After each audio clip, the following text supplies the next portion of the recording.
Welcome to episode 7 of the Live, Lift, Love podcast, PED's Positive Enriching Discussions. I'm your host, Clifford Janice. Today's episode is titled, The Need for Balancing Your Masculine and Feminine.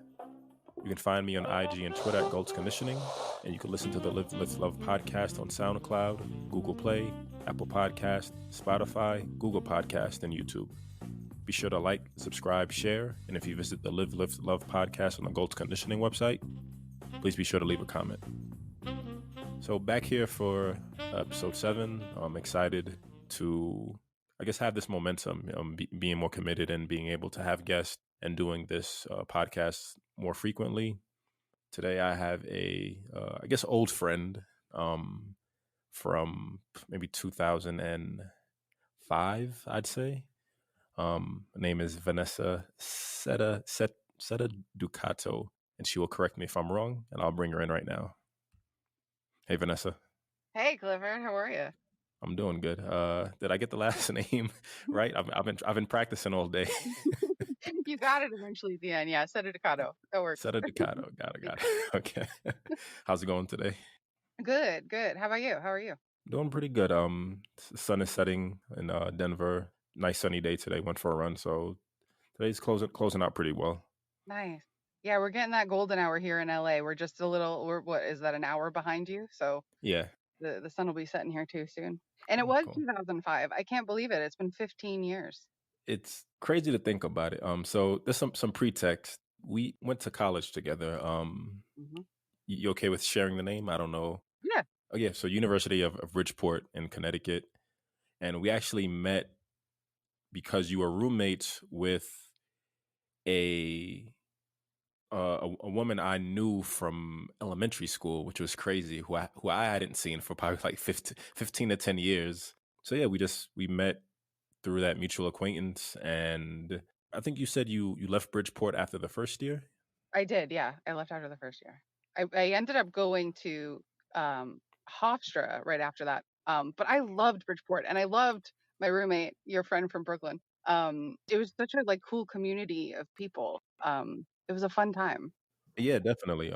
Bridgeport was a fun, weird, and kind of unique experience for me. Just being 18, fresh out of high school, and I was doing dental hygiene, and everyone I was hanging around with was in their 40s or 30s. So just a different perspective and a lot of, growth in terms of just experience in life and not really living the full college experience. My initial first year, just because I was just focused on school and just didn't want to disappoint. I had tunnel vision and just doing the work and getting my good grades. Mm-hmm. And finally, my second year, I kind of loosened up and had a bit more fun. But yeah, overall, it was an amazing experience. Yeah, it's so funny that you say that because it always felt that way to me. You always felt older and serious. And for me, it's so funny because college was the reverse. I feel like when I was at Bridgeport, that was when I was full on college party mode. And then after that, I got serious about school. So it was interesting that we were in very different places at that same time. Right. I think I'm still serious and older. I don't think that's ever going to change, unfortunately. Nothing wrong with that. So to start, I wrote this in the book that you ordered for me, the Never Hide, Working Retail, Working Your Brand book. But you were a main motivation in terms of me kind of getting back in gear with the work that I've been wanting to do. I had podcast episodes from 4 or 5 years ago, and they were just sitting there. And I had the idea to I had the desire to put the work in again, but I kept putting it off. But I started following your Hungry Feminine account on Instagram and just saw you doing the consistent work. And, it just inspired me to put myself out there more. So again, thank you for that. And I'm glad that re-inspiration came full circle. And now I can have you as a guest on my podcast. Yeah, it's still so cool to hear it. And some part of me still doesn't quite know what to do with it. But it's mutual because, and we can talk about this as we go, but that I've been having issues with my own podcast and finding the right kind of energy to follow and the inspiration and all of that. And so I think actually in turn following you has helped me kind of reconnect with my own path as I go through this. So I think that's such a beautiful thing to be able to just really to be open to that sort of inspiration from people. But that's what Right. happens when you just put yourself out there, right? Yeah, you feed on each other's energy in a positive way, Right. um, and you balance energy, and kind of like you said, a lot of my hesitancy or just lack of interest at times of doing the podcast is just energy and kind of embracing the sulk or embracing the funk, worrying that Mhm. the content isn't good, and I still have that issue to this day. I'll record an episode and I'll go through the process and I'll be like, this is like, what am I even talking about? But then I'll do the edits, and when I listen to the final product, I'm like, that was kind of good. And I still gotta reassure myself. Still don't have that 100% confidence in believing that everything that I do is going to touch gold. So it keeps me humble and it keeps me focused, which is, I guess, still good at this point.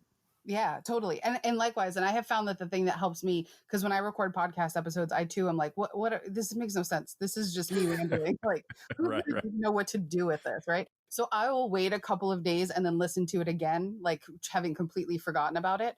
And I'm like, oh, this actually makes a lot of sense. Right, right, right. Just Yeah. patience and, trusting the process and trusting, I guess, believing in ourselves that, we're doing it for a reason. We have these themes and we have the overall brand philosophy for a reason. And, we're sticking to it. We just need to, I guess, keep believing, I Yeah. guess.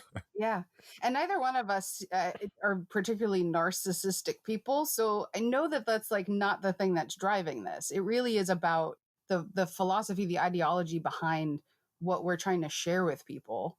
And so if that's it at the end of the day, then that means something. And we got to keep coming back to it, even on the awkward times, even when it feels like we're not the person for it. It's ours. And so we've got to Right. keep crafting it because it's important.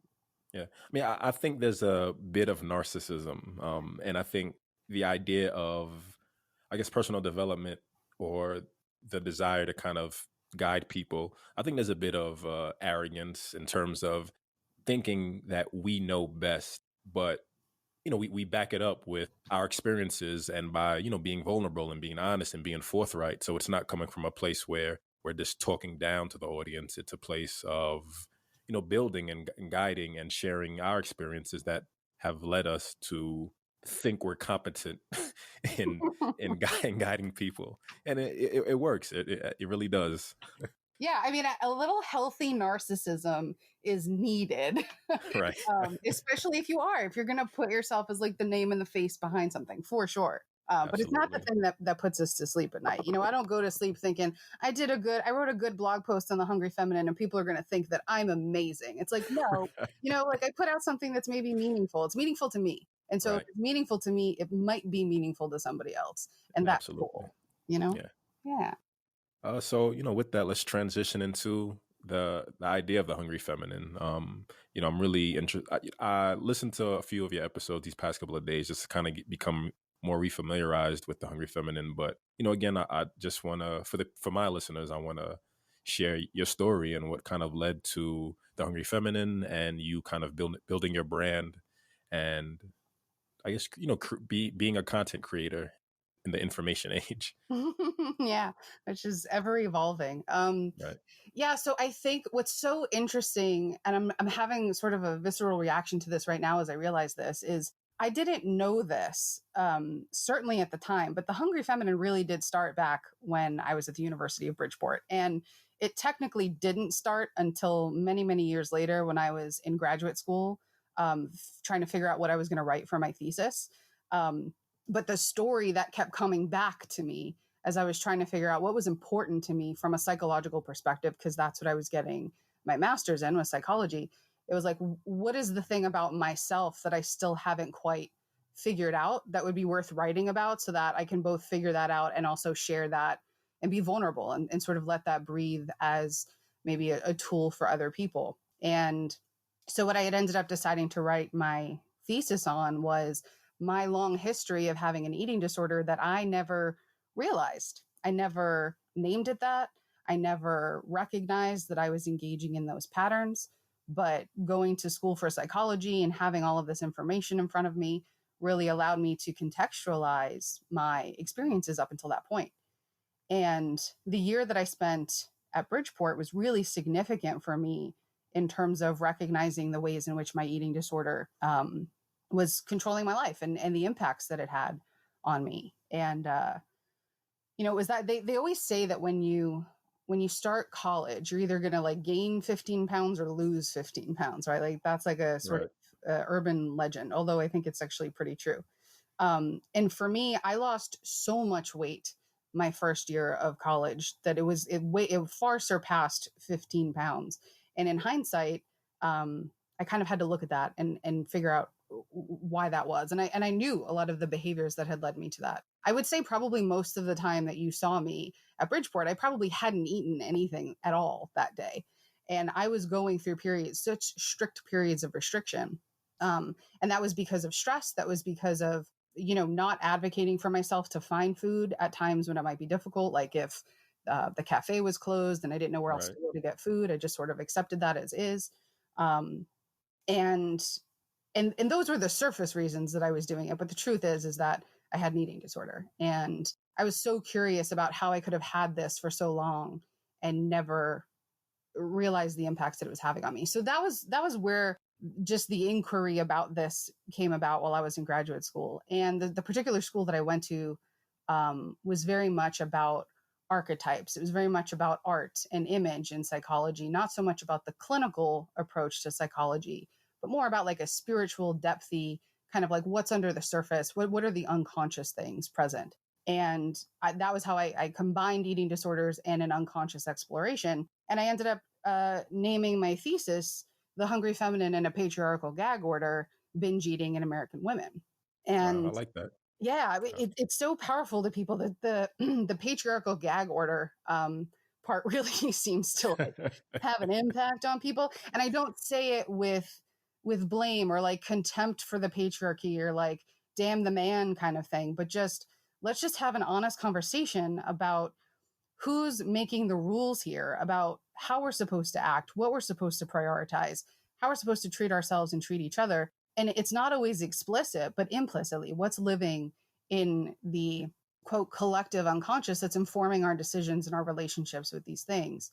And it is we live in a patriarchy, and so that's the thing that's sort of setting the tone. And what I realized in that exploration was that there's this dichotomy between what we know as the masculine and feminine. And when I say masculine and feminine, I don't mean gender. I totally get that the language can be confusing, but it's not about the traits that we associate with men or women. It's about archetypal energy that is so universal. It lives in everybody. It lives in all humans since like the dawn of time. It's the reason, like archetypes are the reason that we can watch like a Disney movie when we're 4 years old and understand the symbolism behind like the villain and the hero and the sidekick, like all of those characters that play out. Nobody literally told us what their roles are and how they interact with each other, but we come into the world with some information, kind of understanding very metaphorical things about energy and the Right. things that we need in order to be in a relationship with each other. And so go Sort of ahead. like social conditioning, essentially, right? Totally. Yeah. The idea of what we are versus who we are as individuals. What we are is, I guess, kind of going back to male and female in terms of, granted, they're different perspectives, but in terms of biology, male and female, is just, what we are and the history of what that was from when man first came into existence and hunter-gatherer and this, that whole process throughout the years. I personally believe that it's conditioned into our genes, and that's kind of why there's the differences between, I guess, male and female and energy, as you say. Totally. Yes. I mean, we're absolutely conditioned to, if you're born a girl, you're supposed to like X, Y, and Z. You're supposed to dress X, Y, and Z. You're supposed to do all of these things.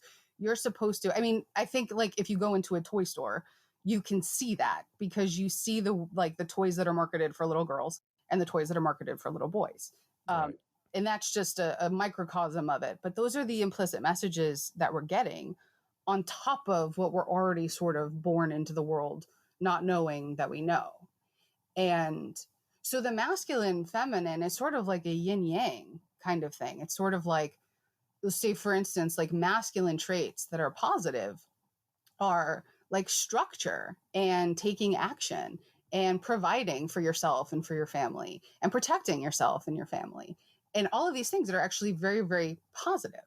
And those are the things that in our culture, we tend to celebrate more. I mean, there's a pressure that's put on that as well. I think if we take it back to gender, like when we look at that toy store example, as much as, you know, I think it's upsetting to me as a woman to look at the way we like sell baby dolls and like kitchen supplies to little girls as though we're like, you know, hey, go play. But really, we're just training you to be a good housewife, right? Right. But for boys, we're also saying like, get the military truck and the firefighter truck and like, go save us, right? Go do the hard stuff, go into the danger and protect the rest of us, right? So, of course, there's so much social conditioning there that creates agony, I think, for some people, because maybe that's not who we really are or what we really want to be. Right. And that's kind of what we're seeing with a lot of, I guess, trans rights in terms of, you know, people speaking their truth and wanting to live their truth and realizing that, you know, they're uncomfortable or they have this innate deep desire and feeling that they're not who they've been conditioned to be. Right.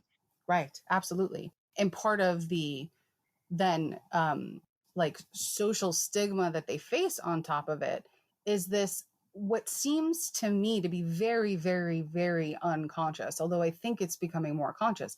But there's a discomfort with folks who are not only saying, one, gender might not actually be a binary. It might not just be one or the other. There might be a spectrum, right? Which is so anti that sort of yang masculine thought of everything needs to be structured and we kind of need to know where everything starts and stops, which is the ideology that our culture runs on. So when you have somebody that comes out and says, well, I'm gender non-binary, the masculine conditioned culture is like, what? I don't even know what that means. I don't know what to do with that. And you're questioning you're challenging everything I ever thought that I knew. And so now I'm angry with you because you're creating this discomfort for me. You're challenging the status quo as I have known it to be, that I myself have forced myself to comply with. And you get to just go say that you are something else. Like, people get really upset about that, even though it's actually quite a beautiful thing to realize your true identity and to live by accordance with your own instincts rather than social expectations. That is a feminine thing. That is a beautiful thing. And that is a thing that a culture very dominant in its masculine is so uncomfortable with and afraid of. I like that perspective. I haven't really thought about it in terms of, I mean, you know, granted, for me, a lot of the masculine, feminine language that you use is just all new to me because I've never really conceptualized or processed I guess the reality of the differences. You know, I have a top surface understanding or perspective in this general ideas of what it means to be different. But in terms of, I guess, going deeper into energy and behaviors and thought patterns, it's new, groundbreaking territory. But for me, it makes a lot of sense. I want to go back a bit to the grad school years. Did you have an aha moment where everything just kind of clicked and you realized that you had the eating disorder? Was it a steady process? That's a great question. And we got so far so fast. So let's go back. That's good. I like that. I did. You know, I had the aha moment wasn't so much, oh my God, I've had an eating disorder and I never noticed. It was, oh my God, I think I've known for a couple of months that I had an eating disorder and I've been in complete denial about it the whole time. Right. So at some point, that information infiltrated my mind and I just decided that I wanted to not acknowledge that it was there. And so the aha moment was me being like, you got to be honest with yourself, because if you're not, first of all, I was going to school to become a therapist. And it's one of those things where it's like, if I can't be honest with myself and move through my stuff, then I cannot help anybody else do that themselves. So that was the sort of challenge that I posed to myself, was like, if this is the life that you want and this is the thing that you want to be doing, then you've got to do the work yourself. And it was hard. It was hard to allow the admittance that I had an eating disorder into my life. And I didn't tell anybody about it. I felt very shameful about it. I think that's typically how we feel about whatever sort of addiction we might find ourselves facing. It just is such a shameful thing, right? You know? you've talked about it before. Right. I've talked about I hate to use the word alcoholic, but being an alcoholic and drinking excessively. And I feel like it's different, and I wanted to ask in terms of you saying you had shame and hiding an addiction. Mm-hmm. Traditionally, drinking is a group act where everyone partakes and it's okay and it's acceptable. Mm-hmm. Have you, I guess, through your experiences, been aware of groups of eating disorder groups? Do you mean like recovery groups? Not recovery groups. I guess people who just share in the addiction together, or Got it. maybe I'm not sure how to word it exactly. Got it. Not necessarily support each other through the addiction, but yeah. Yeah, while you're still in the addiction and still kind of like not navigating it. Right, but Yeah. you're aware of it, and there are other people who are aware of it, and you support each other through the process. Yeah. And I guess accept it more so. Yeah. Yeah. Yeah, I didn't experience that from a food perspective. For me, it was always Okay. a very isolated experience. And it's interesting because of course we do eat with other people, right? And so what I would tend to do was if I was ever in a social situation where I was going to eat in front of people, I ate very, very little. And then when I would binge eat would be at night completely by myself. So it was never shared with anybody else. Nobody else. I wasn't witnessing anybody else in theirs. Nobody was witnessing me in mine. It was all very secretive, which perpetuates the shame, you know? Right. Because, having your secret allows you to, embrace it and I guess rationalize it. There's no one to, as you said, shame you or put you down except yourself if you're kind of in that mindset. But if you're okay with it, then hey, you're going to be okay with it. So yeah. Right. And that's what happens. I mean, when you tend to make allowances for things that maybe in a stronger frame of mind, you'd be like, no way do I want to do this to myself. I know what the harm of this is to my body and to my mind and all of these things. But you without anybody being able to witness me in it and call me out on it or even say, hey, I'm worried about you. Like, do you need help? It was like, no, I shut all of that out and nobody was ever able to see like the biggest truth about me. Have you ever had any moments where someone walked in on you or anyone was kind of privy to the eating disorder and talked to you about it, or you kept the secret well? I was a master at keeping the secret. Which, shame is a hell of a drug, and it fuels us. It fueled me to do things that were just embarrassing just to even think that you could be capable of it. I think when I was younger and I was living with my mom, I think she knew that I don't know that she thought that I was binge eating per se, but she knew that I was like messing around in the kitchen late at night very quietly while she was asleep. And I think she would like ask me questions about it, but kind of more, not that she meant to shame me, but it was just she had no idea that it was a sensitive thing. And so I think anytime she would ask me about it, it felt like I was being shamed. And so I just avoided it altogether. And then she just kind of stopped asking me. Yeah. So what was your thought process while you were writing your thesis? Was it an emotional process? Was it, I'm assuming it's very self-revealing and you had to like really dig deep into memories and thoughts and your history and your actions. So what was that process like for you?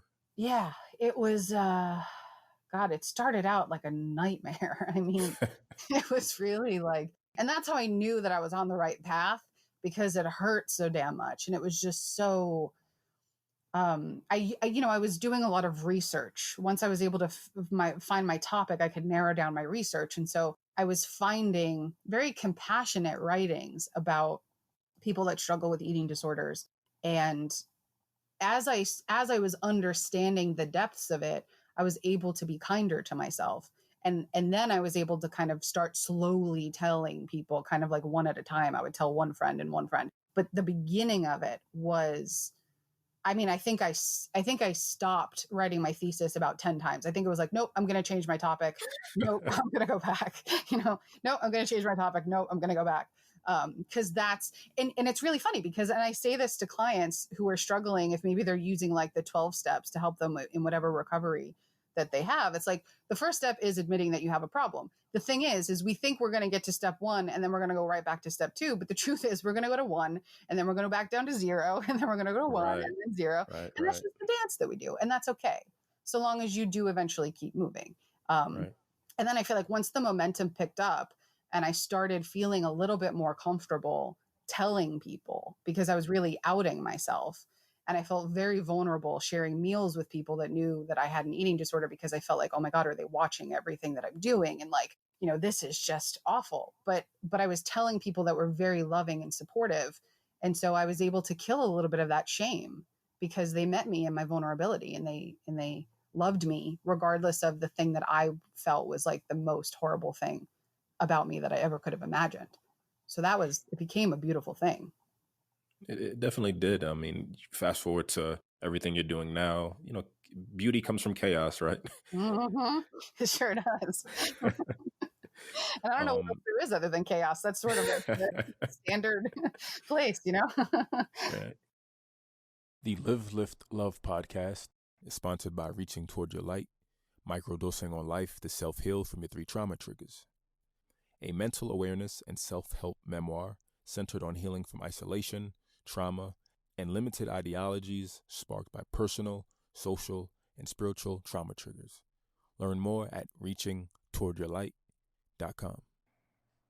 So was the post-writing the thesis, or during the writing, while you were writing the thesis, was there the desire did you start the process for the steps, or did it come later on in life? Do you mean the 12 steps? Yeah, 12 steps. Sorry. It's so funny because I had previously done the 12 steps for something completely unrelated. It was this thing that I just sort of made up. I think this was the moment that I realized that I really needed to go to grad school to get my degree in psychology, because I was such a nerd that I had done my 12 steps with no disrespect to the 12 steps, with utter appreciation for the 12 steps, about what I sort of framed it was an addiction to apologizing. I was constantly apologizing to people, be it through like verbally apologizing or my behavior, which totally related to the eating disorder is this idea that like, I don't get to exist. My opinion doesn't matter. I can't take up space. I just sort of have to like be seen and not heard kind of thing. And so I was in this like a compulsive apologizing phase. And to break that habit, I did the 12 steps. And so I started the 12 steps with regard to my eating disorder, but I never finished them because the work that I was doing through my thesis ended up being more powerful to me than the 12 steps, if that makes any sense. Yeah, it does. That's beautiful. Yeah. Yeah. Yeah. So I'm familiar with the 12 steps. I have a lot of respect for them, but completely made stuff up. It was just like, I'm addicted to apologizing. Let me do the 12 steps. I mean, I think it works universally, right? But yes. Isn't one of the steps apologizing to people also? So how does that work? I turned it toward myself. I apologized to myself for all of the times that I sidestepped my own needs in order to meet others. So that was the person I had to make an amends with. That's dope. That's very very perceptive and a nice way to make it more personal. I like that. Fast forward to, I guess maybe, was it your first blog, or when did the Hungry Feminine make its first debut post your thesis? Yeah, I think. Oh gosh, it's such a great question. I don't even know if I remember. I think, it had to be. It had to be the blog. I probably took some important pieces from my thesis and maybe like rewrote them to be a little less academic and a little bit more digestible to the masses, and started just posting it on thehungryfeminine.com, and would just share it, with people kind of locally. And then I just decided, I don't know why Instagram, because I think Instagram is actually the perfect platform. But at the time, it just kind of felt like, isn't this just about pictures? Like, why am I sharing now this like deeper information and like writing, posts and things like that? But then I started Instagram, and that's when people started to really like reach out to me and be like, whoa, this is important. I've needed to hear this. And like, I've, all of these people that I'd known for such a long time were now coming to me and saying, oh my God, I've struggled with food for the longest time. And, people that I never talked about this with or knew that they were struggling with this were coming out and talking to me about it. And so I thought, oh my God, this is something important that people are just feeling a lot of relief to hear. So let me keep sharing it. And that was when I really, started adding in more features and started writing more and posting on Instagram more and trying to connect with people. And what's the experience been like for you in terms of, self-branding and putting the focus on, telling your story more and connecting with people? Yeah, I think for that, like telling my story has always been kind of tricky because it's the thing that I want to do the most. I think that is why I ever became a writer in the first place. But also being a therapist, I felt like I had to kind of edit myself a lot because we're trained very much so not to self-disclose and not talk about ourselves. I mean, mostly that's in session with clients, of course, because like you're supposed to be there to talk about yourself, not listen to me. But there's also like this just sort of idea among psychotherapists that like we're supposed to some degree remain these like mysterious blank slates of people. And so I was in a lot of conflict about, do I share my story and really just live authentically? And the clients that relate to that are going to come and want to see me, and that's going to be a positive for both of us. Or do I follow along with the training and just sort of like be quiet? And I decided that I think my inner New Yorker was like, no, you're not going to be quiet. You're going to open your mouth. You're going to talk. You're going to share your story. Because that's what this is about. We're supposed to be sharing stories. Absolutely. It was hard. I was always a little doubtful whenever I would share a personal story, but it always felt really good afterwards. And I always got really great responses from people. So I knew that it mattered. Did you feel vulnerable at all? Oh my God. Or do you still feel vulnerable? I still feel vulnerable. I always feel, I mean, it's gotten better. Like I remember the first time I talked about my eating disorder, like I remember I could almost transport myself there because it was so horrible. And I felt like flames were coming out of my mouth. Like it was such a visceral experience. And now I can talk about it like it's no big deal, but but there's still a degree of vulnerability there. There always is. And if you're telling a story about yourself and you're not feeling vulnerable, then you're not really telling a story about yourself. Something's hiding. Unless you're a narcissist, right? Exactly. Then it's okay. Right. Yeah. I guess now would be a good time to kind of transition into more in depth into the masculine and feminine. So going back to what I said earlier, like, I understand it on a very basic level, or prior to listening to your podcast and going through your site and just, hearing you speak and write content. I understood it on a very basic level in terms of, like I said, what we are versus who we are. What we are these conditioned, I guess, binary species who just kind of fall in line with what we're conditioned to due to history, genetics, and again, social conditioning. Mm-hmm. And I never really took the time to, I guess, really separate or look into the different layers, what it meant to be, I guess, masculine or feminine. And I feel like most people don't really even use masculine and feminine. Most of it is just male, female. I think those are easier words to use. And I think masculine and feminine is more, I guess, behavior or trait related versus male, female. I think that's the major difference. Yes. So for me, looking at masculine energy, clichely, it's being hyper aggressive. It's being powerful. It's being in control. It's leading.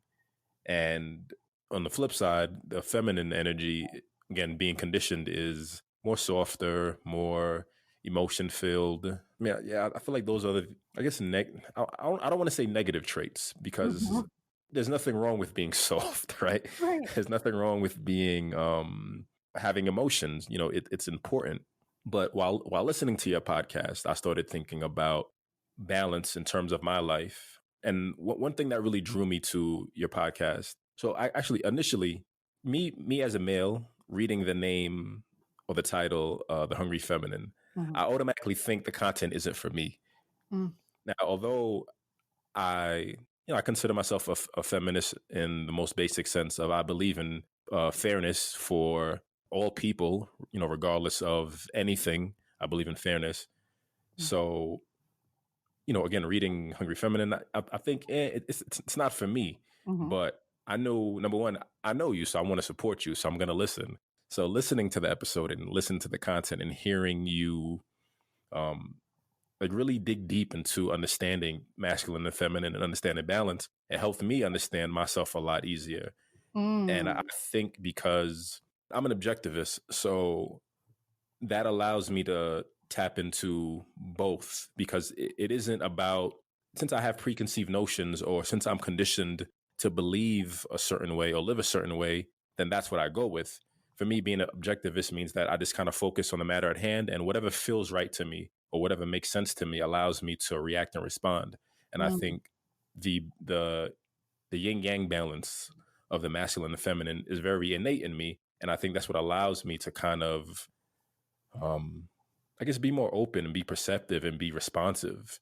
I grew up with, for the most part, my mother and my sister.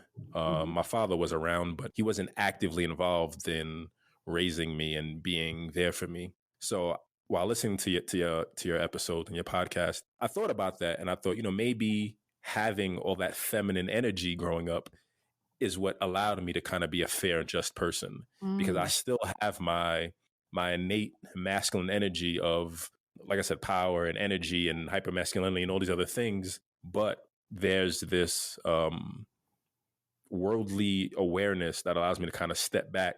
And for me, that comes from the feminine aspect and the feminine traits and being around my mother and just seeing her interact and exist. And, granted, my mother is I think she's kind of tapped into her masculine a lot. Also, like, she's very headstrong. Like, she's a leader. She's a go-getter. She's like, I mean, she's an inspiration for me in terms of living the American dream and like getting things done and living a great life and being assertive and all the things that I guess matter to me in life now in terms of the people I interact with and the people I communicate with and the people I want in my life. mm, So it was humbling, I'd say, to start, mm, to kind of, number one, give credit where credit is due. I think it's important to not deny that there is a need to balance. There is a need to tap into the right energy at the right time. So when mhm, I was listening to your first episode and you said something that this stood out to me because it was a beautiful concept. You were talking about the masculine and feminine energy, and you said when one is in power too long, the light or good qualities fade away and its dark shadow qualities start to show up. mhm.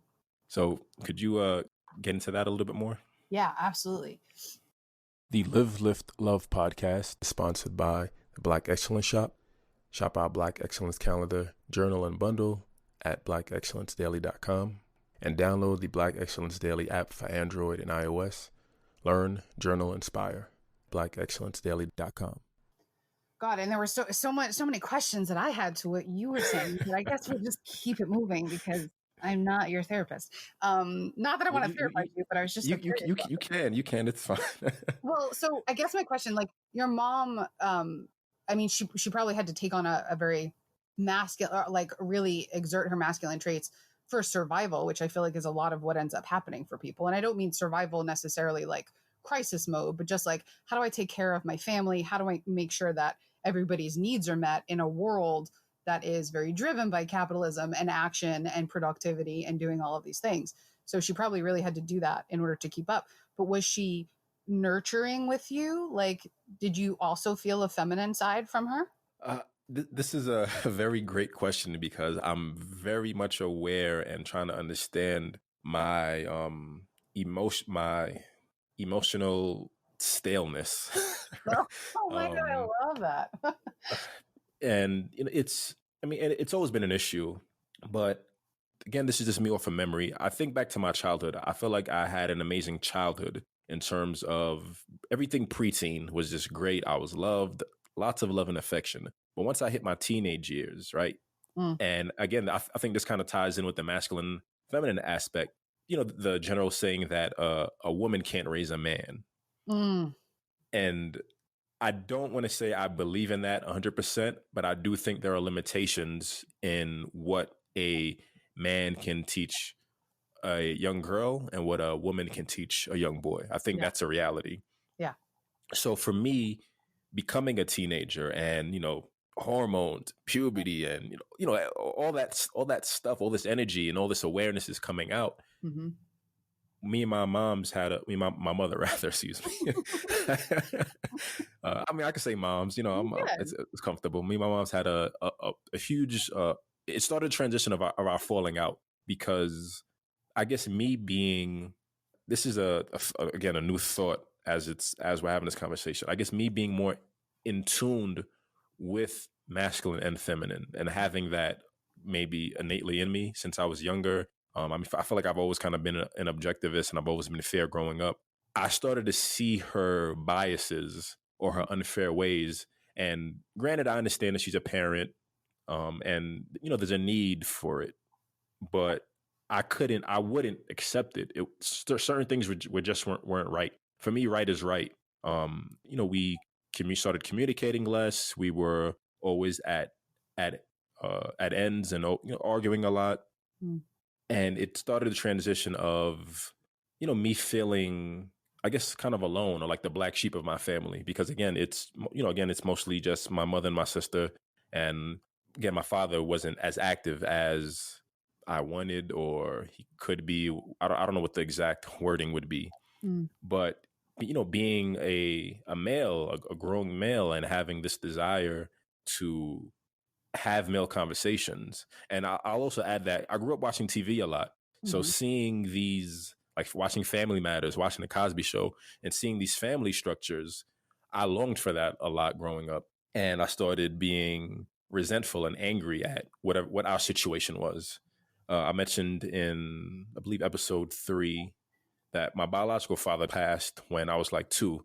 So not having the ability to meet him and hearing negative things about him for the majority of my life, that added on to my anger and frustration. Yeah. So, going through all this chaos, being a teen, having this awareness, starting to claim my identity and starting to live my truth and who I wanted to be, I just realized that it doesn't work realistically. There's just too many differences between my mother and I, that the relationship couldn't be what I wanted it to be.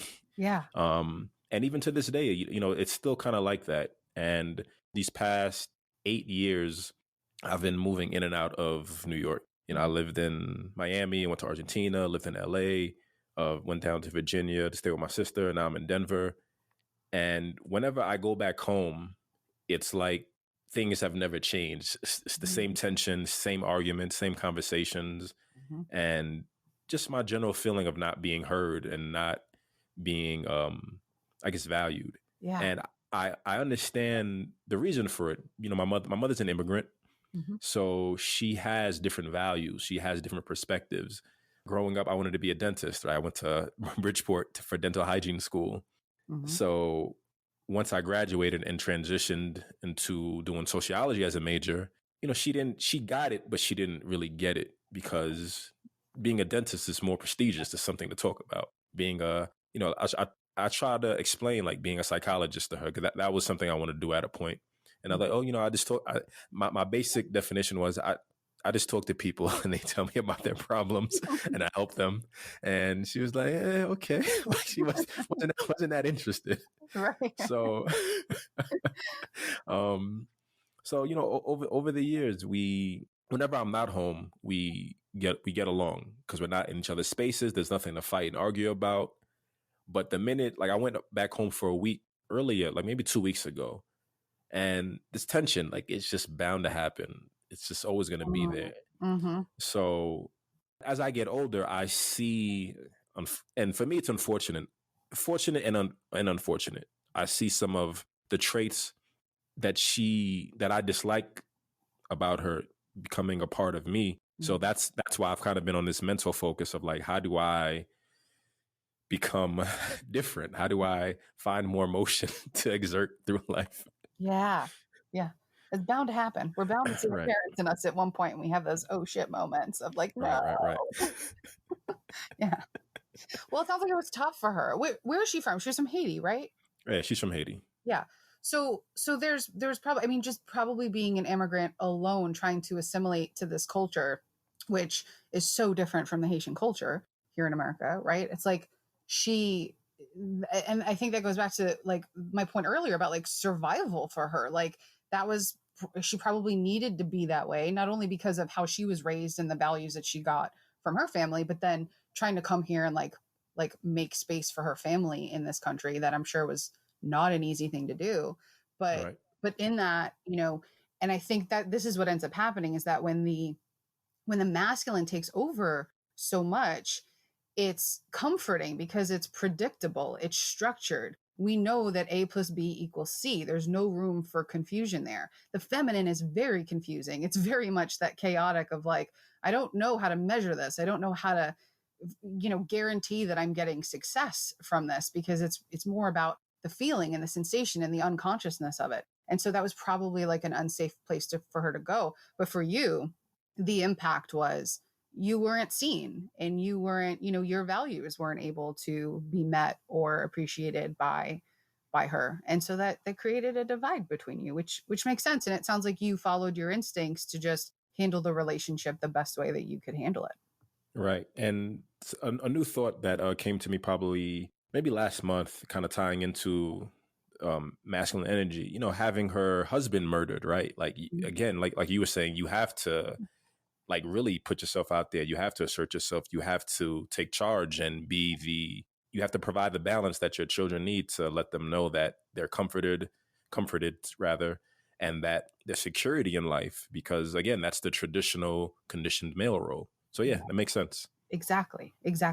Yeah. I mean, okay. So this, I don't want to forget the question that you asked me. I think this is actually a good time to answer it, because the question that you'd asked me was the quote about how, like, if masculine or feminine is dominant for too long, then its positive or light traits goes away, and the darkness, the shadow comes up. And I think this is what we see. We can probably see this with individual people in our lives, and maybe even ourselves. But I think one of the easiest ways to look at it is to look at it from like an American culture perspective, because especially right now with like the way politics are and all of these things, it's almost cartoonish the way the masculine has dominated and completely repressed the feminine. So if you look at like positive traits of the masculine, which we've named, and I think we're like clearing up what that all is, whether or not it directly relates to gender. I think the way that it relates to gender is what you were saying, that social conditioning, but it's not the only way. Women can have masculines that are dominant, men can have feminines that are dominant. And then the socialization happens on top of it. But the masculine traits the positive traits of the masculine are protection and provision and acquisition and structure and taking action, right? And you even said before, when you were talking about the feminine, like it was hard for you to not feel like the way that you were describing the feminine was inherently negative.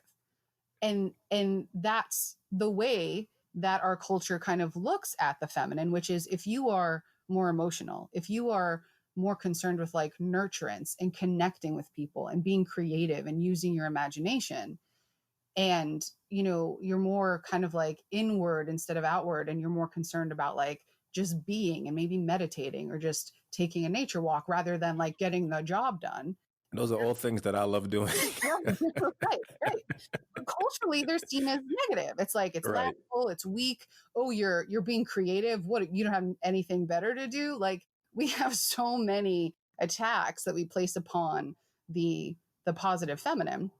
And so what that does is it feeds into that masculine, and the masculine gets more and more powerful and bigger, and nothing's checking it. Nothing is saying, hey, wait, yes, protection is good, but so is nurturing the people that we're with and ourselves. It's not just about using force and aggression to protect us, but it's also to feed us and connect and love on people, and not, like be open to different sort of careers that maybe don't sound right, but maybe are actually very fulfilling to a person, right?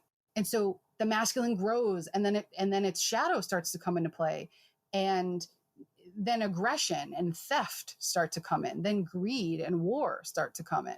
And I think we're looking at this sea of old white men who have been like running the country for a while and are just sort of archetypally like the epitome of that. And they're just kind of saying like, no, gender is a binary, end of discussion. No, America is supposed to be white, end of discussion. Like, all of these things are just sort of like, we're not going to have the conversation. And if you keep having the conversation, we're going to go to war with you. We're going to fight. We're going to use our violence to assert our power over you. There's no room in there for the feminine at all. It's not safe for the feminine. So that's why a lot of times we repress our own feminine, because I know I carry this around me when I worked in corporate America. Real quick, when you say we, do you mean Universally, we. Yes. I mean, I think Okay. there's like, yes, I say universally we. I think there are some people that maybe there are exceptions to this for, but I was just actually having a conversation with a guy the other day who felt like I was excluding him from the conversation. I said, no, you're involved in the conversation. Every man, I always say with the Hungry Feminine, like, this is not some sort of diatribe to like take men down. That is Right. not what this is whatsoever. The fact is, and I have a blog post on thehungryfeminine.com about how repressing the feminine hurts men too, because whether or not the feminine is your dominant, you still have feminine traits within you. And if you go out into the world and the world tells you that those feminine traits are bad or laughable or sinful or weak, you're going to hide them. You're going to push them down, and you're going to say, well, clearly this is dangerous for me because I'm going to be rejected for it.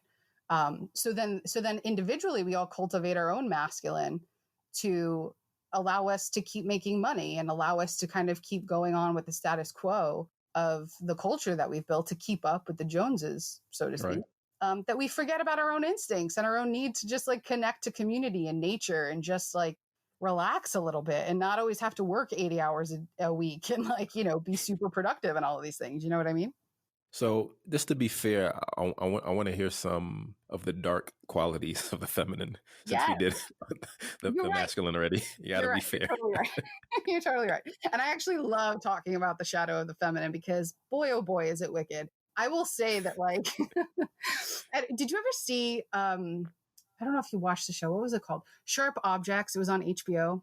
No. Okay. So if you ever see it, that is sort of like one of the most twisted, evil versions of the feminine shadow, because the masculine shadow will just come up and punch you in the face, and you know that you got hurt, and you could deal with that and figure out what you need to do with that black and blue. But the feminine shadow, you're not going to see that coming. It's going to sort of like get in you and sort of twist you up a little bit. So those are traits like codependence, where there's like no boundary in a relationship. It's just sort of like one person's kind of feeding off of the other. There's a lot of judgment and passive aggression. There's need for control. There's perfectionism. There's resignation, this sort of idea of like, well, fine, if you're not going to give me the thing that I want, then forget it, right? And it's just sort of like, whoa, that's not what I meant. You know what I mean? I feel like you've probably experienced that, like in relationships with people. I certainly have had that experience with like my grandmother before. Absolutely. You know what I mean? They're like, what do you want? I don't understand. Just be clear about what it is. So we see those too, where there's just a lot of sort of like the passive aggressive and the resignation shows that the feminine shadow doesn't know how to defend itself. Whereas like the masculine shadow is all about, yes, I'm going to go defend, I'm going to create war. The feminine shadow goes so inward, and it can become so toxic because then it bleeds out into relationships. And if you're in a codependent relationship with somebody who's like very extremely in their feminine shadow, you're going to have those moments where you just feel very overwhelmed by them, smothered by them. And it's going to be confusing because you're like, but you're loving me. So how is this a bad thing? Well, because love without boundaries can actually be quite poisonous. And so that's where like the sharp objects things comes into play. And I don't want to spoil it for anybody, but that's just like a really great portrayal of the feminine shadow. So, would you, I guess, saying that love without boundaries is dangerous? Would you say that unconditional love isn't a reality? Well, that's interesting. I feel like unconditional love is it's interesting. Let me talk this out, because I feel like it's a little bit different than having boundaries. I feel like with boundaries, it's saying like, I love you, but we are two separate people still. Just because we love each other doesn't mean we become one. And so I still have values and you still have values. I still have needs and you still have needs. And so it just creates a little bit of a barrier so that there isn't some confusion that we have now molded into the same soul and body. With conditions, I feel like that can be more about, well, it can certainly be used for manipulation. And I can actually hear the feminine shadow kind of using conditions as a way to sort of say like, do this or else I'm going to retract my love from you. So that's sort of a way of using it as punishment. if that makes any sense. That does, yeah. Okay. So I feel like they might be a little bit different. Like I feel like I can love somebody unconditionally, which means they don't have to earn my love, but I can still create a boundary which says you're still your own person and I'm still my own person.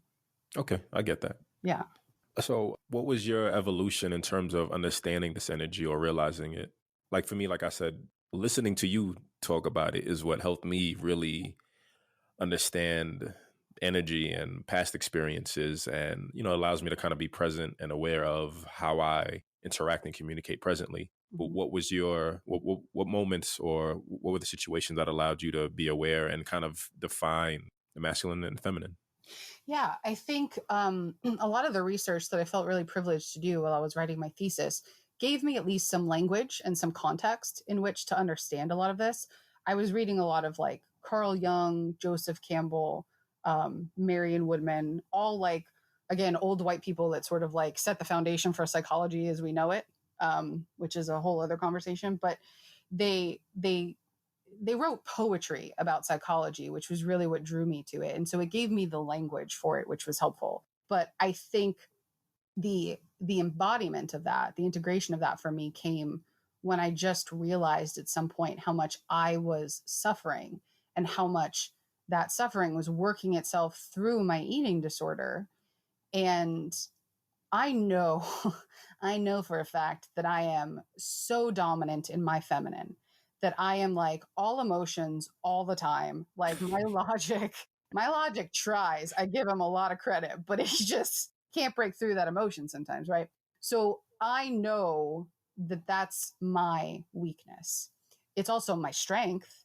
And I think the moment that I realized that I live in a culture that has been trying to take away that power, I think, for so long, that all of the things that I valued most about myself, which were very feminine, were shut down by jobs, by family members, by friends, by ex-boyfriends, by people that just didn't know what to do with it. And so I shut it down and I became ashamed of it. And so once I Right. realized that that happened, I took it back and I said, no, this is my power. And if I can claim it as my power, maybe that I can also claim the power of the masculine so that I don't feel like I'm fighting it. I don't feel like I have to degrade my own masculine in order to like fight back the system that's just telling me to be all masculine all the time. And I'm like, no, I'm going to be all feminine all the time. And I thought, what if I didn't have to be all of one or the other all the time? And I could actually be a little bit of both. And when I started to look into how I could balance those energies, the suffering that I was experiencing started to lessen. And I started to feel like I had more clarity and I was more in control.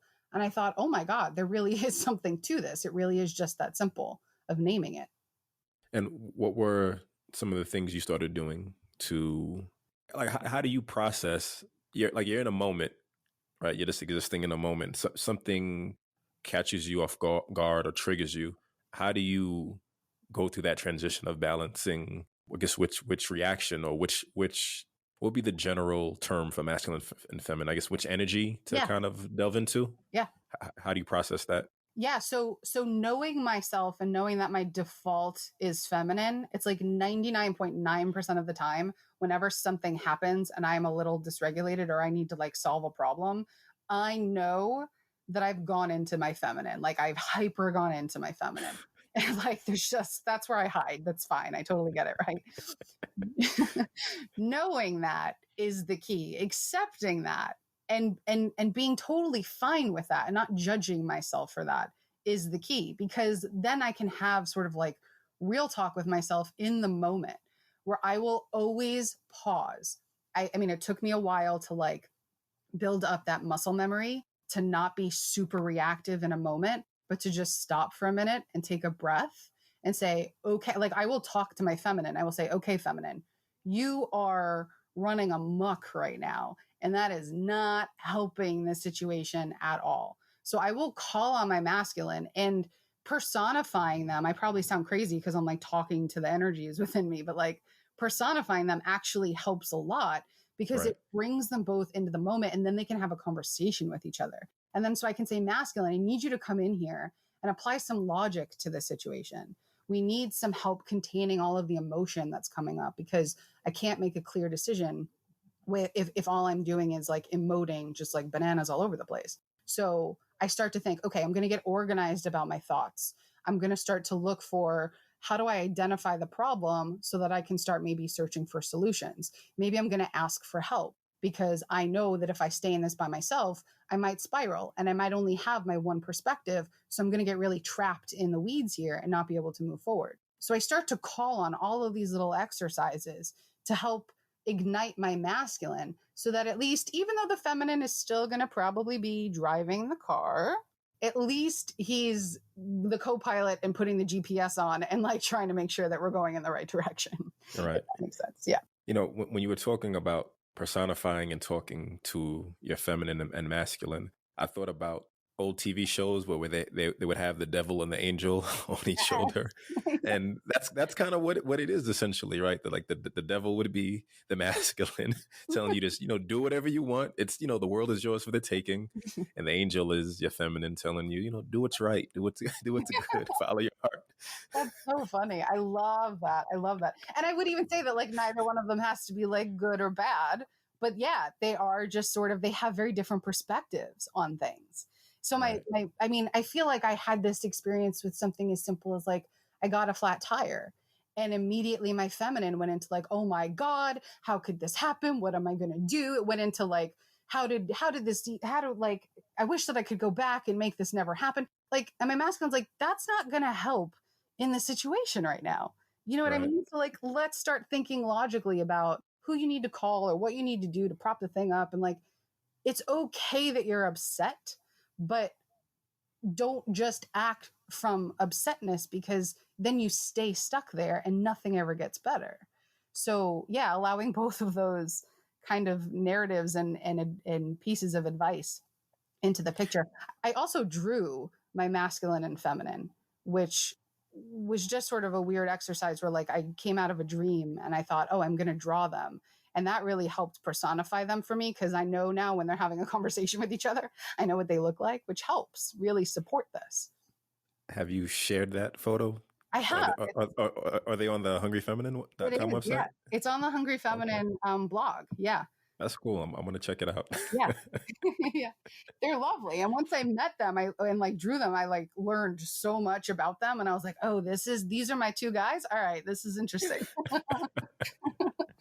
You get like printouts and make like little dolls out of them so they can like truly manifest and exist in a 3D world, because they're real as you, right? I wish I should do that. But what I think is actually interesting is I feel like there's a possibility for them to evolve, because when I originally drew my masculine, with that newfound acceptance that my feminine has just been like completely dominating for so long, my poor masculine just looks so defeated and like so sad. And I was like, oh, I got to really build this guy up a little bit. Maybe he'll respond a little faster when a crisis happens.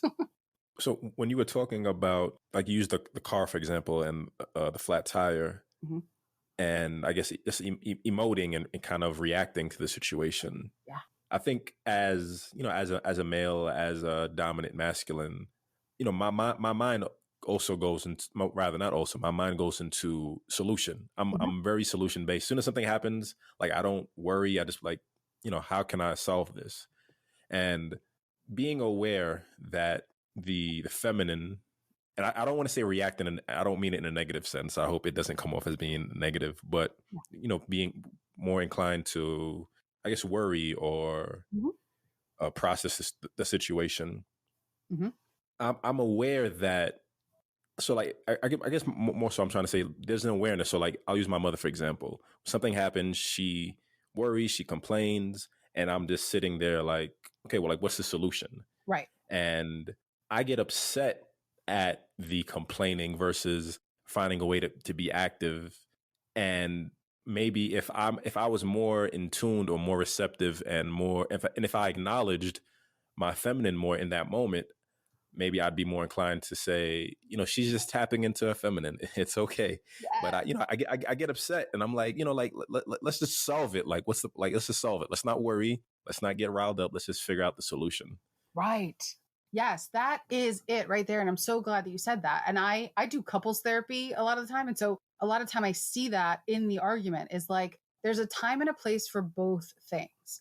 And if we just accepted both in ourselves, in our partner, even if we don't, or whoever it is that we're talking to, even if we don't understand it entirely and we don't like it, we don't agree with it, the truth is that we are all humans that have emotions. And for some of us, they come out a little bit more regularly and frequently than for other people.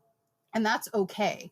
If we took a beat to acknowledge that, again, in ourselves and in other people, and just sort of validated that for a second, the feelings would calm down a lot more. They wouldn't feel so desperate to like run the show, because it's like a kid that's like having a temper tantrum. If you just sort of look at the kid and say, I see that you're upset and I understand that you want this thing.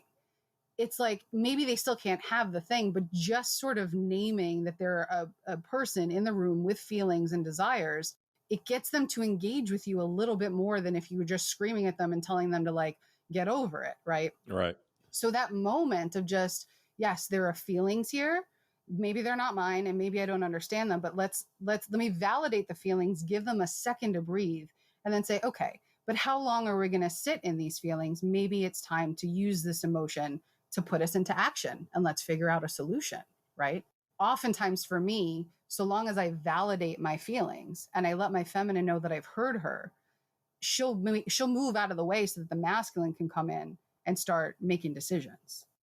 Like, I talk about self-awareness a lot, and I feel like that is one of the most important things, especially when it comes to tapping into your masculine and feminine.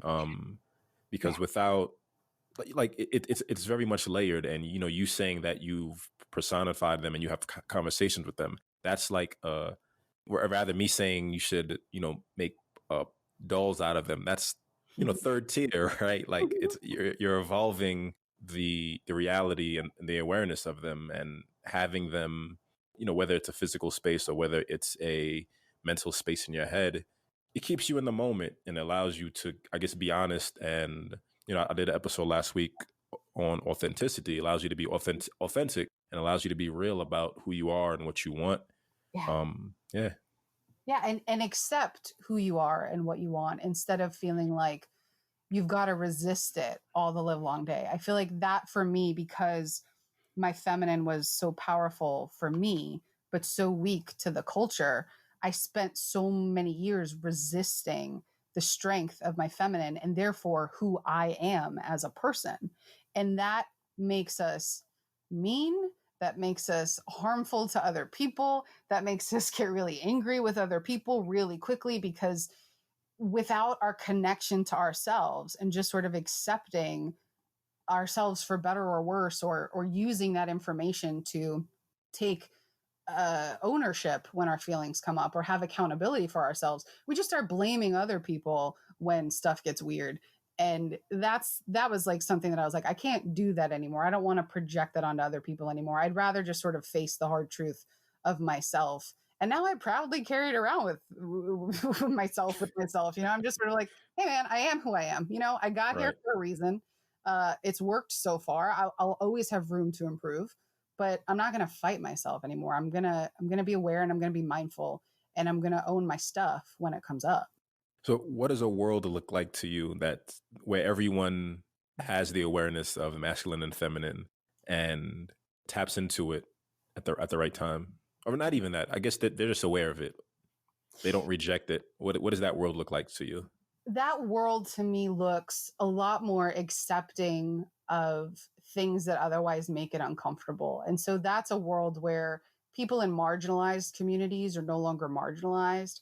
That's where people are no longer fighting over every little thing, from like major wars that we have, to like parking spots where people are just sort of like losing their mind over people, or over like losing a parking spot. I had somebody screaming at me in the car the other day, and the degree, first of all, I don't even know what they were upset about, but the degree to which they were screaming at me showed me like, that's not about me. That's about you. Like, you're unhappy with something in your life, and that really sucks. So a world where we're aware of that is a world where we can kind of say like, wow, I'm really angry right now. And I accept that. And I'm not going to make that somebody else's problem. I'm not going to create enemies out of immigrants or out of Muslims or out of the LGBTQ community, or, you know, it's a world where we don't have enemies. It's a world where we don't categorize people as sort of this us versus them. And we need to annihilate the them in order to survive, because we're all just owning our stuff and we're nurturing ourselves and we're having fun and we're using our imagination and we're paying more attention to nature and not selling out the earth in order to advance technology. It's not to say technology is bad and that technology would come to a screeching halt. It just means that we can prioritize empathy for other people and the safety of our planet while also trying to advance as a human race. So I don't know that it could ever exist, but that's the world that I dream of. Right. And that's the work. That's the work you do to look forward to, right? Oh yeah. Oh yeah. Yeah. And it just feels better. Like, I know for myself, like, even if the reach of the work that I do, you know, stalls out at some point or it doesn't impact a lot of people, I know the impact that it had on me. I know that my own personal suffering was able to be managed so sweetly and so tenderly with this work that I did. And if I can support other people in at least taking care of themselves that way, then that's a gift, because it might not have global implications, but it will have community implications. It will have, you know, societal implications on a smaller level. And that's huge. Are you aware of any, I guess, societies, maybe remote or secluded, that, I mean, I feel like it's difficult to be aware of this, but I guess maybe they share responsibilities, or there's this an awareness of masculine and feminine, and you can kind of see it through how they interact or, I guess, engage in the community? From what I can see, is it, wait, let me just look up really quickly, because I think it's Sweden. Do you know if that's where they just elected that female prime minister? I'm trying to think if I'm it's not sure off the Sweden. top of my head. Okay. So this is a terrible answer, but um, Finland, maybe it's Finland. What I see in their politics is that they make space for feminine traits. And what I mean by that is, like, say for instance, and I think in America we're trying to get better about it, but there's a lot of like force that we're up against. Capitalism runs America, and I'm not saying that that's a bad thing, but it is a Right. very masculine thing, and it's in our politics. Like, it runs our culture here, and within it, there is not a lot of space for like parenting, for example. So mothers or fathers that just have a baby and they're struggling to get time off to like go home and bond with the baby and spend time with the baby. Even the way we see breastfeeding, which is like, it's an offensive thing to just like for a woman to feed her baby, and like offices are like having a hard time making policies for that to be acceptable. In that, to me, is an example of how we're struggling with the feminine. Whereas in this, I think it's Finland, in their government, they totally make space for that. They're totally like, no, you just had a kid. Like, yes, money is important, but also, you know, nurturing our young and making sure our children grow up well attached and well developed is more important. So go home and spend time with your kids and like tend Right. to your family, right? To me, that's the best modern example of how that could look, where the values of both masculine and feminine are equally portrayed in politics. Absolutely. I mean, it ties into how, again, how we are in America. We're not, parents aren't present. Television, like I said, television is raising our children. Social Mhm. media is raising our children in a modern age, and parents are the unfortunate parents. We have the 1%ers or 10%ers who make adequate money, who can, send their kids to private schools and give their children everything they want, Right. and don't need to work excessive jobs. But for the lower income people, parents are working multiple jobs. They're not there to be present. They're not there to, help their kids with homework after school. I mean, I remember my mother even being an immigrant. She helped me out with homework when I was in elementary school. I don't think you get that as much anymore because of the negative aspects of what capitalism has become, or I guess has always been in this country, unfortunately. Yeah. Yeah. Well, and it's getting harder to keep up. I mean, things are getting so much more expensive, and income is not catching up with that, and all of these things. So there are households where both parents now have to work, where maybe in the past that wasn't the case. Right. And there's so much great there in terms of opportunity for women and mothers to be able to have careers, but some don't want to, and they have to, because in order to keep the roof over the head, this is what's required. And so the kid has to stay in daycare or have somebody else take after them, or sort of babysit themselves in some way. So again, that's about the priorities, that it's not, we're not bad for wanting and needing money. That's the currency that we need in order to survive in the world. But it's become such a labor of survival because it's so hard to live these days. That yeah, it's wild that like nurturing your kids, like spending quality time with your kid, doing homework with them, and all of these things, that becomes a thing that's deprioritized. Right. I mean, realistically, it's only getting worse because of, again, social media and just just options that, there's too many options, which is a good thing in some aspect, but there isn't balance. Going back to balance and masculine and feminine, there should be a balance of outside influences and parental and familial influences. There should be a balance between educating yourself and focusing on your own life and your own individuality, and being obsessed with your Instagram feed or celebrities and what they're doing, or the timeline on Twitter. We're not balancing. Right.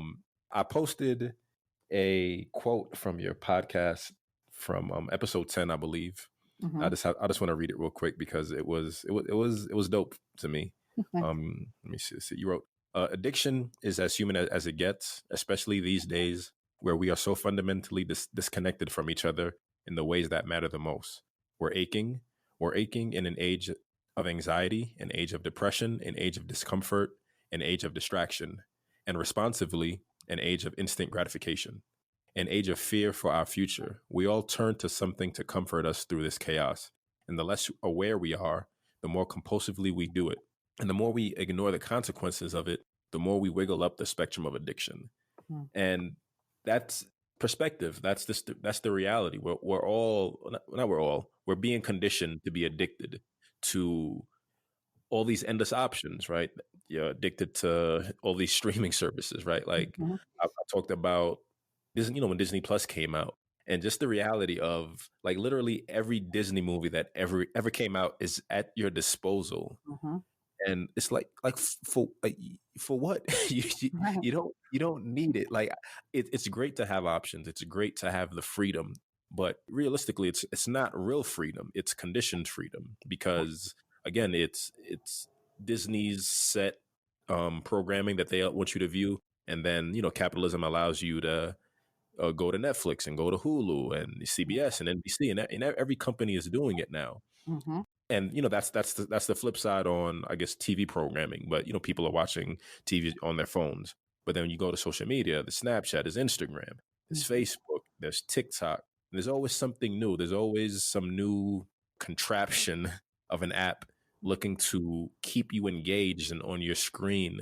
And these are the new addictions, and like I'm not sure if, I mean, maybe you would know better, if the rise or the awareness of mental health is due to social media and more people speaking out, or is it actually that the numbers are increasing because we are becoming sicker mentally?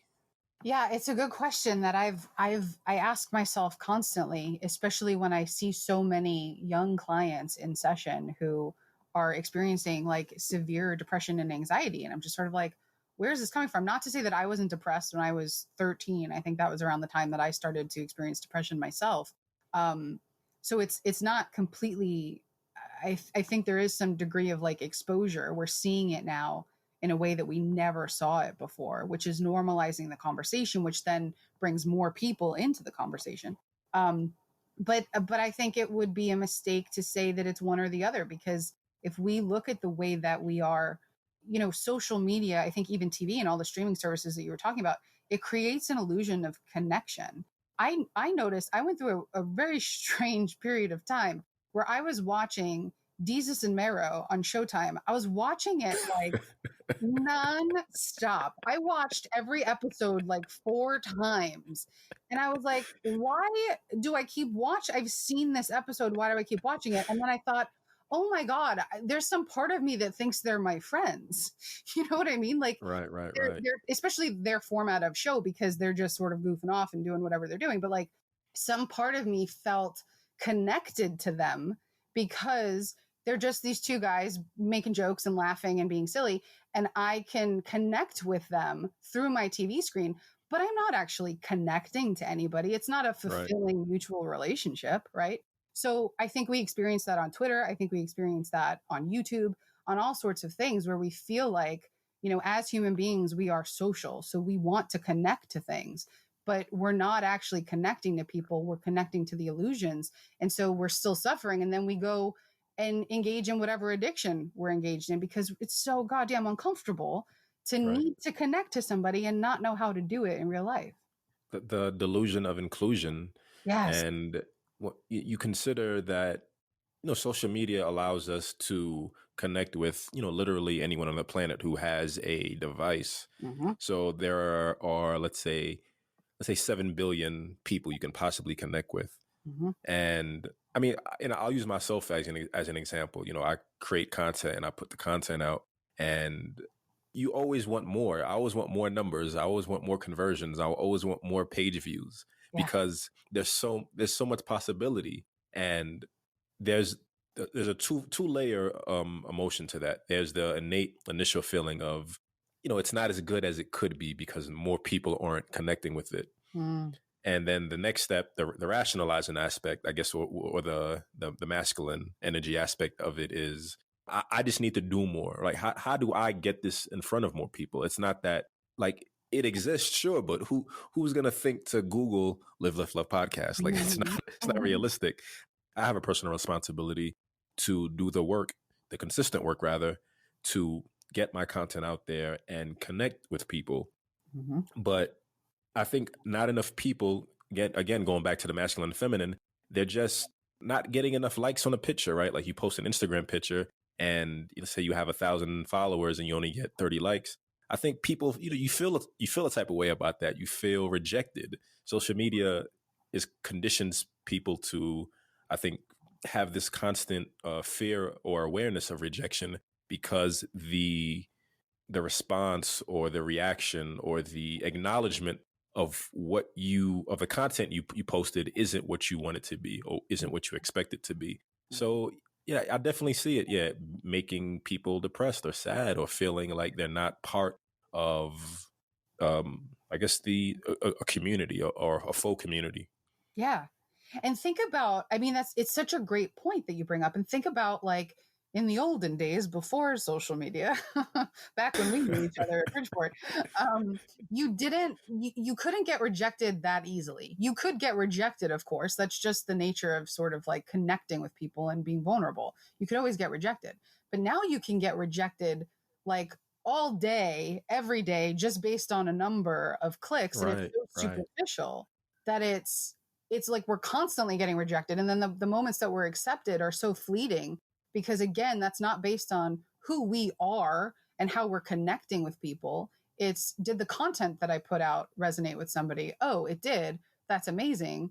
You know, I had to sort of train myself to not care about the number of likes, but rather the quality of the conversations that I was having with people on social media. Right. Like, if they left a cool comment or sent me a message, I'd be like, hell yeah, like that's what this is about. But if I get like 5 likes or 50 likes, I'm just sort of like, all right, I don't know what makes the difference. And, you know, yes, I have to pay attention to that to some degree in order to market myself. But I'm not particularly good at that. I wonder why. It's because my masculine isn't very strong. But yeah, I care more about, you know, what people are saying than just the gesture of hitting a button. Right. Because that one comment or that one DM, that can push back against feelings of, you know, feeling a funk that you've been in for like weeks. You know, you'll do the work. Like, and I'll, you know, again, I'll speak for myself. You know, I'll do the work, or I'll drop 3 episodes and I'll be like, okay, you know, numbers aren't that great. But if I get one DM or one comment or one text, I'll be like, somebody liked it. I feel good. F everything. F the sadness from before. I'm content and I'm happy. Yes. I guess it's fair to say this happened before social media, because as you said that, I just had this thought pop into my head. I used to, after I went to Bridgeport, I transferred to Hofstra, and I worked at the radio station at Hofstra. And That's cool. it was like the coolest experience ever.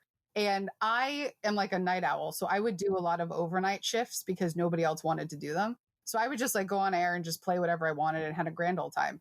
But the thing overnight is I felt like nobody was listening. And so I was just sort of like, I guess maybe I'm just doing this for myself, my own entertainment. I don't know. And then one day I got a call at like 2:00 in the morning from a truck driver he was like, I have been on the road all night and every radio station just like put on automation and they're just playing like music from the computer. But I heard your voice on air and I thought, this is so cool. So I wanted to call you and say hi and like connect to you. And I thought, oh my God, this is amazing. That's dope. Yeah, it was so cool. And after that, I got that energy of like, wow, people are listening. And just because they're not calling in all the time doesn't mean they're not they're listening. not paying attention. Right. Right. That's dope. Yeah, it was really cool. I was like, what do you want to listen to? It seems like you're the only person listening, so I'll play whatever you want. So you were a late night DJ at the college? I was. I did daytime shows too, but because nobody was on air and I was like, well, I'm awake and I want to listen to music, so I might as well just play it for everybody else to hear too. What did you talk about late night? Did you just play music and talk about the music, or do you have a radio personality?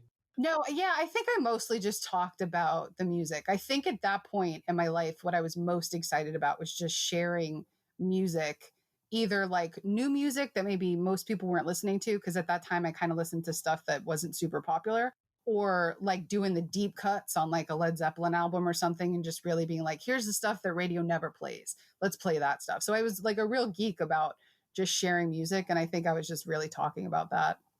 That's cool. Yeah, it was fun.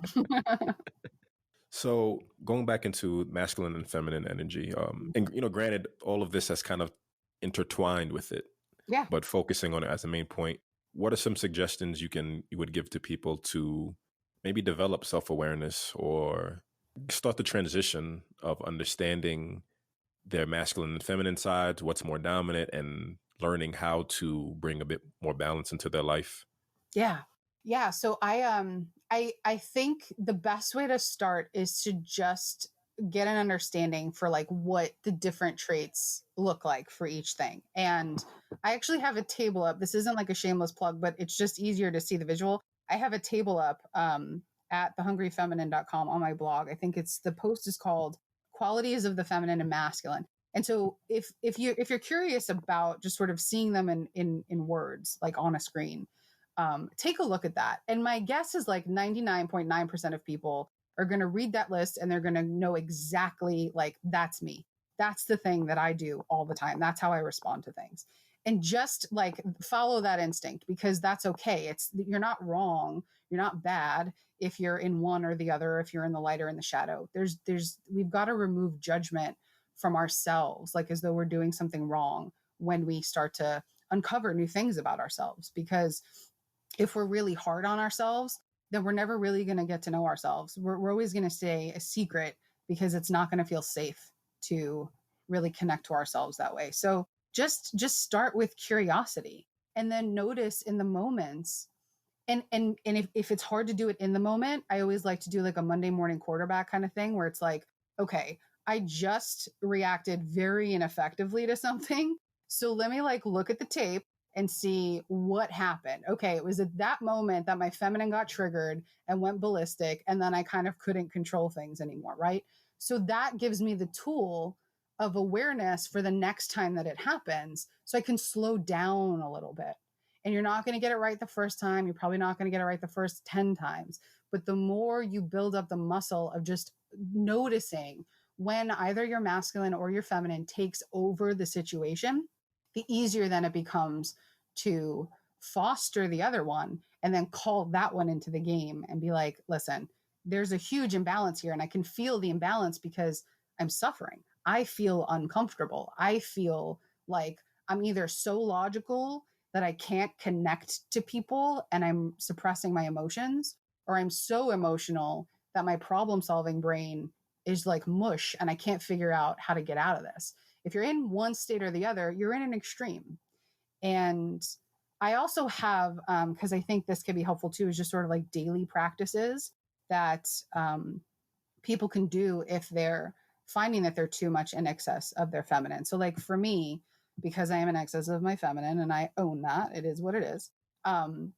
Active exercise like cardio, running, hiking, boxing, staying on top of creating goals and timelines for things, creating and holding boundaries with other people, making commitments, saying that I'm going to do something and actually showing up instead of figuring out an excuse to like bail on it. And like just utilizing coping skills to help me manage my emotions when they become a little too overwhelming. That for me, those are like practical steps that I can take to consistently, but also in the moment, make sure that my masculine is being fed in a healthy way so that it can come up and sort of create that balance. Because I think for me, that's the biggest thing.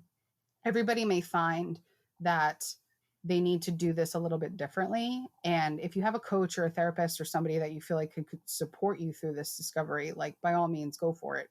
Not everybody has access to that. And that's why I try to make as much of my content free as possible. But some people may find that in order to find balance, they need to quiet one.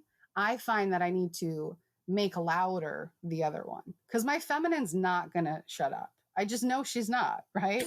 And that's okay. Let the girl do her thing. Like she's having a good time. She's like, she's in her power. Do it. Right. But if I can get my masculine to feel stronger so that it could come up and like create a conversation with my feminine, now I'm cooking. Now I'm feeling kind of good about what's happening. So those are the steps that I take to do that. And there's more information about that too on my website. And I'm just saying that not to punt people to my website, but because again, it's you should pump. I mean, that's what we're here to do. Well, right. But it's also just easier to kind of like see it in text, Right.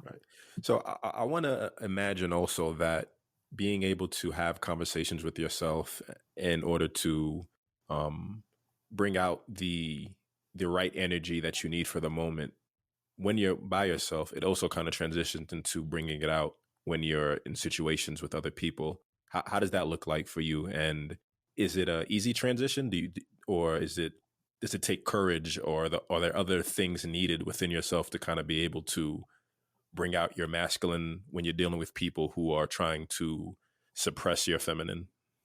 That is a great question. I think because I'm such an introverted, sort of introspective person, I do so much of my work internally. So I don't know that people are even maybe recognizing the processing that I'm doing at that time. But I think for me, it starts very much with creating a boundary in that situation that starts within and then moves outward, which is to say that, don't diminish my values, but just recognize, like, I'll point out, like, oh, I think we have different values here. Like, it's not that one is right or one is wrong. And I've never had anybody push back and kind of like demean me in that way. Like I haven't, I guess, like a person that might be like misogynist or kind of like extremely like dedicated to the patriarchy that they're just trying to, uphold it, that they kind of come at me. I've never had that. And I think it's probably because I can approach it with information, but also respect to the other person. I'm not telling you that you're wrong, so don't tell me that I'm wrong. We just have different values, and maybe we're not seeing that, but that's okay. We can just sort of live in that. So I'm looking at the qualities of the feminine and masculine table. Mm-hmm. There's 3 columns. What does the column on the left represent? Is it just the natural neutral of each energy? It's sort of, and you're right, I should probably label that. It's sort of like the plane of existence. So like where the masculine is very much a material, the feminine's in the spiritual, sort of intangible world. So it's not, I guess they are neutral because they're neither good or bad. They're just sort of like the medium in which they operate. So a wave of depression just kind of hit me. and I'll tell you, and it's because looking at the feminine and the masculine being the material world, which is, very much this plane of existence. Mm-hmm. And it's the reality that, we're in a masculine driven world where we're conditioned, like, we talked about the conditioning and, you're just being part of the system that you have no other option to kind of exist in. Yeah. So, and, looking at the feminine denoting spirituality, which is something that I've been after or actively seeking and desperately want to be a part of. Mm. Spirituality for me is the metaphysical. I'm not sure if you subscribe to that, Mm-hmm. but I think how can I phrase this? The feminine, me reading this tells me that the feminine is essentially more all powerful and more important because the material world is very limited. We're only here in this life experience for a limited time. But if you believe in the metaphysical, whether it's through religion or spirituality or just universal energy, that's constant, that's ever present. So would want to hear your, I guess, perspective on Yeah. that idea. Yeah. Yeah. It's such an interesting reaction that you had to that. And I'm really glad that you shared that. So yes, the feminine is sort of this like almost like everlasting kind of all powerful thing, but it needs the grounding of the feminine. If we were not, I mean, think about like material in terms of our human existence Do you includes mean our it needs the grounding of the masculine? Yes. Did I say the Okay, feminine? okay. Yeah, Yeah. yeah. The grounding of the masculine is very, very important. So if you think about just like our existence as human beings, part of that material world is our bodies that we live in.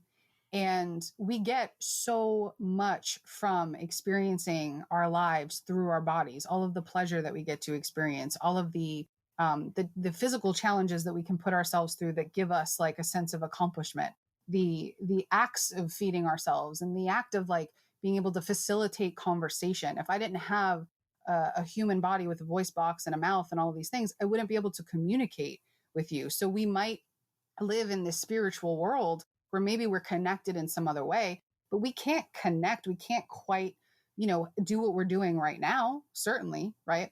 So there's so much beauty in the masculine and the way that it grounds us and gives us containment, because chaos would ensue without it, without the boundaries of it, without the structure of it. Um, it there would be so much that would be kind of hard to quantify and feel good about and feel connected about. So yeah, they're different, but I still don't think one's better than the other. How does I that mean, feel for I mean, and if I did mean better, I mean, I don't mean in terms. I mean, I guess I mean in terms of the beyond. I mean, I always try to. My end focus or my end goal in life is always looking towards the next step of this life experience, since it's limited. I have a deep desire to be aware of what's you? next, and like looking through the words of the feminine, spiritual, unmeasurable, which is essentially infinite. The universe is infinite to an extent. Mm, Irrational, you can't really rationalize the universe or how it began. It just is what it is. yeah, Being, presence, inner world, unseen, circular, infinite, and unconscious, which is beyond this realm. I mean, yeah, it's a nice and it's an enjoyable new perspective and what the feminine represents. I guess that's what I'm getting at. And yeah, the depression wasn't I think the depression was acknowledging that I have to tap into my feminine a yes, lot more. And that's the initial innate feeling of being in the physical world. So, talking through it, the depression isn't it isn't real, or it doesn't have true merit. There we go. right, right. Well, I'm glad you clarified, and I started to, as you started to clarify, I thought, oh, he's upset because he realizes how important the feminine is. No, no. But imagine that, right? Okay, so imagine in our culture where I argue, and I think some people would argue against me, but very, very few. And I could talk about it, so it's fine. But like we in America, we repress the feminine. We say all of those things: the spiritual, the unseen, the circular, immeasurable, all of those things. We say we can't quite find value in that. And if you're engaging in that sort of imaginative, creative process and all those things, we just think that that's like a hobby. We don't take it seriously. So there's so many narratives that say the feminine does not matter and the masculine's more important. But if you think about what you just said, which is the feminine is sort of like the crux of our existence. It's where life is created from, and it's where it extends on to forever. And so if we're suppressing and repressing in our culture and therefore in ourselves the feminine, which is this all powerful thing, then this is why we're anxious. This is why we're depressed. This is why we're addicted, because our most natural instincts are being told that they're wrong, and they're being shut down in their tracks. And that hurts.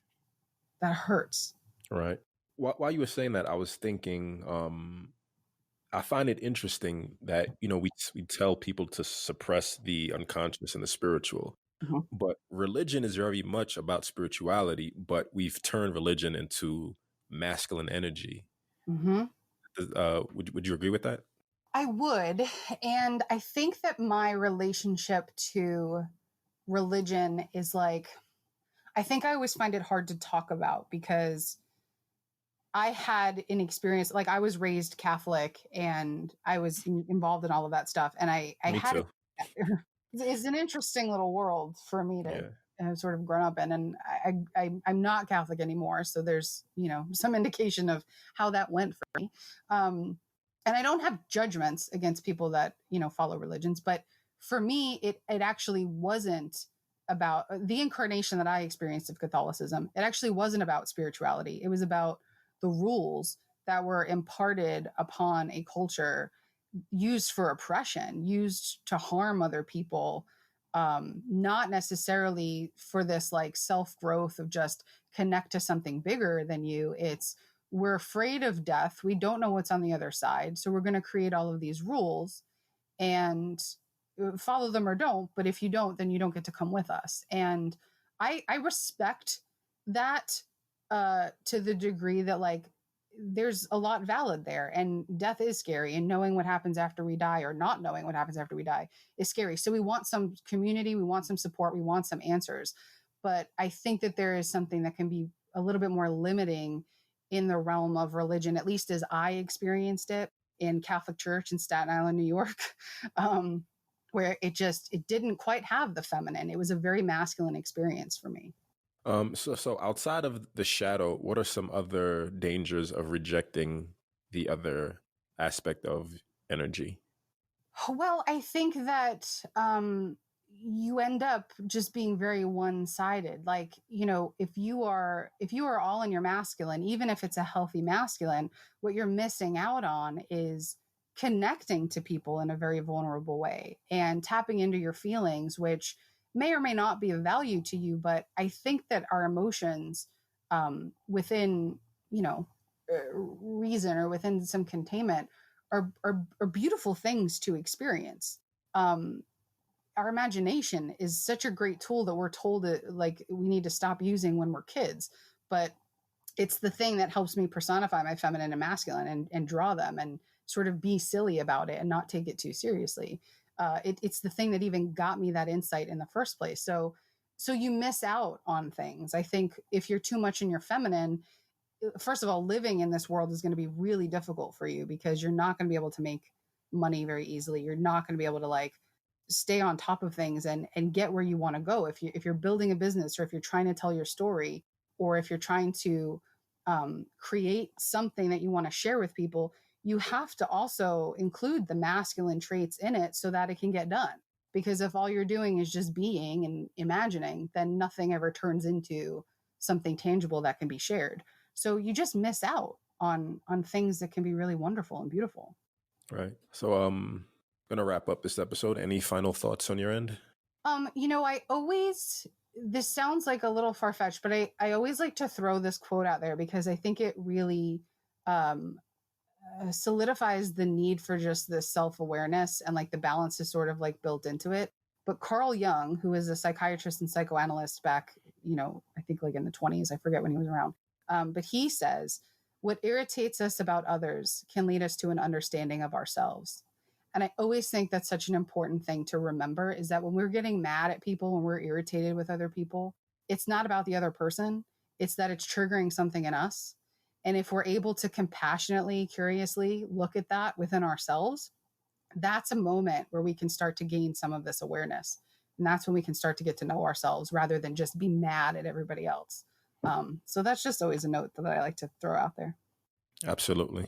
And on that note, Thank you sorry, for go ahead. having me here. I'm so sorry No, to interrupt you, but it was so fun talking to you, and I appreciate you bringing me on. no, I appreciate you coming along.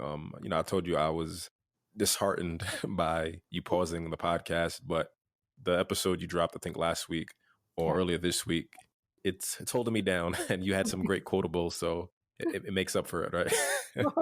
Thank you. So on that note, I'd like to end this episode of the Live, Lift, Love podcast, PEDs, Positive Enriching Discussions. I'm your host, Clifford Janice. You can find me on IG and Twitter at Golds Conditioning. Vanessa, feel free to plug yourself and let the people know where they can find you. Yeah, the best place is for me on Instagram at The Hungry Feminine or thehungryfeminine.com. You can listen to the Live, Lift, Love podcast on SoundCloud, Google Play, Apple Podcast, Spotify, Google Podcast, and YouTube. Be sure to like, subscribe, share. And if you visit the Live, Lift, Love podcast on the Golds Conditioner website, please be sure to leave a comment. Until next time, peace.